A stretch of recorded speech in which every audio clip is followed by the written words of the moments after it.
generation that knows God, how do we pass on godliness from one generation to another?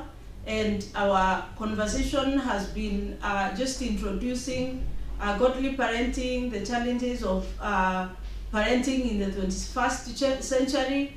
And today we will be, I'll be having a conversation with us on parenting styles, how the kind of parenting styles that we use and their effects on children.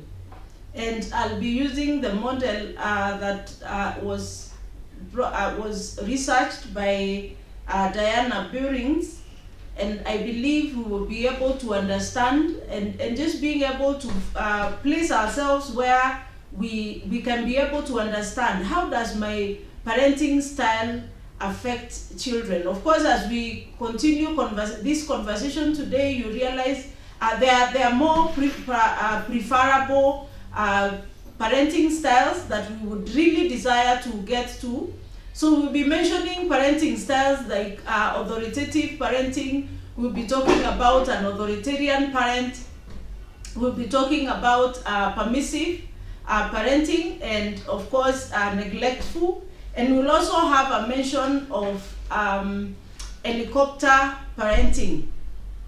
So those words may seem very complex, but in our conversation today, we will be able to break them down to a place where we can be able to all understand what is it that this means. So parenting styles are frameworks that describe the strategies parents use to raise their children, significantly influencing their development.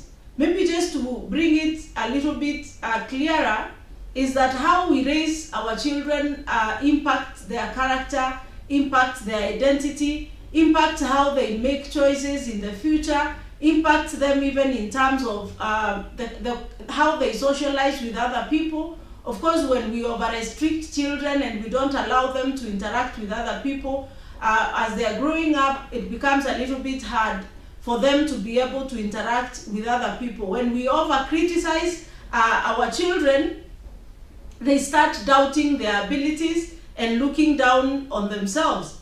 Other issues, like when we find ourselves over comparing children with others, and this is a very common practice in parenting, and sometimes it is a very innocent statement which ends up hurting the children and even making them, of course, more hurt. Now we are talking of cases where we keep telling children, why are you not like your cousin? Why are you not like your brother? You're not performing well like your brother is doing. And this child is boxed in a place where they are trying to be that other person. And remember, the way God has created us, we are all unique. We have different abilities, we have different strength, we have different abilities. And therefore, when we conform the children to a certain direction that we want them to be in, then we expose them, of course, to a lack of self-identity. Cases like where, again, we find ourselves over protecting children or wanting to do everything for them. And this is, again, very common for those of us that were brought up by parents that made us work as early as 6 years, 5 years. We would do activities that are done by adults. When we got our children, somehow we wanted to shield them from being able to do the same activities or chores that we did. Unfortunately, then this is having such a great impact on our children, where they are not able to be as proactive as we were. And therefore, a person finishes campus, or it's at the age of 20, 22, 24, and this is the first time they are learning how to work. We are talking about even basic things like washing clothes, basic things like making a simple meal. They cannot be able to do it because we overprotected them, or we overcompensated. We call it compensation. So we were protecting them from the kind of lifestyle that we grew up in, but at the end we end up, of course, affecting their developmental stages. So parenting is such a dynamic situation. It is such a complex. Every time I talk about parenting, I tell parents that we get children, but they don't come with a manual. So there is nothing explaining to us, this is how your daughter is, this is her personality, this is how they behave when they are angry, this is how they will behave when they are irritated. It is literally a learning job. And therefore, though we are teaching this, we are not putting it on a pen and paper and saying this is the only way to raise your child. It is understand your child, because every child is unique. Even the way you raise a firstborn, it's not the same way you raise the second one. It's not the same way that you will raise when the third one comes. And these are things we have to really intentionally be able to ask ourselves, how do I learn? So we have to be willing to continue learning every day, to continue exposing ourselves to information, so that we can be able to raise children who will be able to take over after us. And of course, just understanding that we are raising future adults.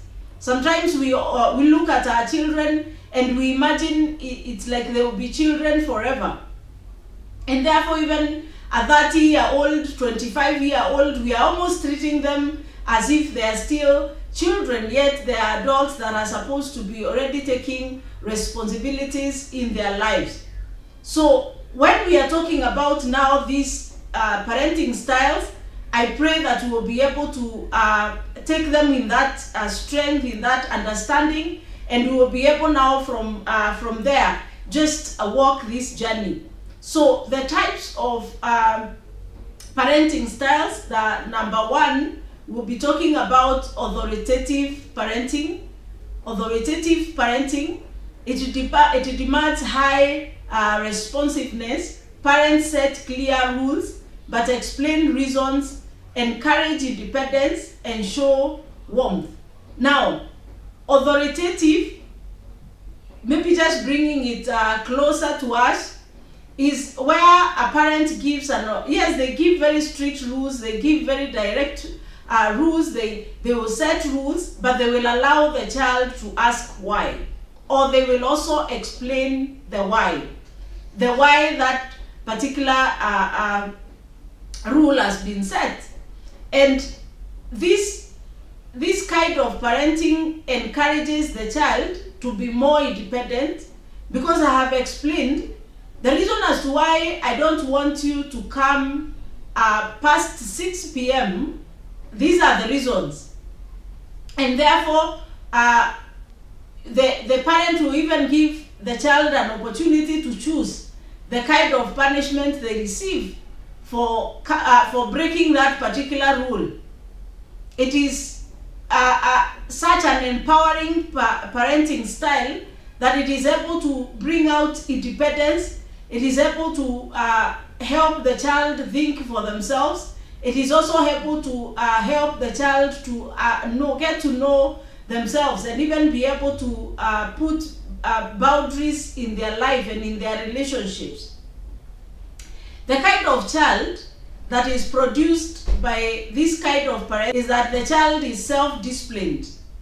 So they're not doing things because they are fearing the parent. They will not make mistakes, or they will not fail to make mistakes because the parent said. They are doing it for themselves. That is the outcome. The child becomes more social. They are able to interact with other people. They become competent. They are confident about who they are. They get academic success. They become very self-driven. Because remember, every single rule that is set at home has consequences, the child is given an opportunity to choose what is right and what is wrong. They often exhibit high self-esteem and emotional regulation. So they are able to manage their emotions. When they are angry, they don't throw tantrums everywhere or break up things, because they are able to manage their emotions. you can imagine how important parenting is. It controls my personal, it controls my worth, it will confidence, it will affect how I interact with other people, academic success, the ability to be able even to believe that I can be able to perform things and I'm successful. It is able to touch even on discipline, and this discipline is not only for family, but even when now they go to school and after school they are able to obey rules. So that is the outcome of authoritative parenting. So when we are intentional, in how we raise our children, when we are intentional in how we guide them, we instruct them, we give them direction, then they become more resilient people. Maybe an example of parenting authoritatively is negotiating bedtime with expectations about health benefits, or maybe negotiating diet.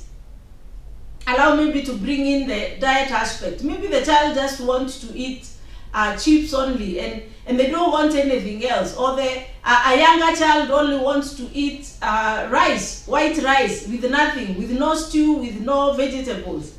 Now you go set clear rules and say you cannot be eating rice alone, because then you're going to deprive your body of these other nutrients that would come from the greens and that would come from the proteins. And these are the consequences of not eating that way. So the child is able to understand why they are being told not to do what they are being told to do. And therefore, in the process, they are also understanding, they are getting to know things, and they are also getting to choose for themselves. Do I want a healthy body or not?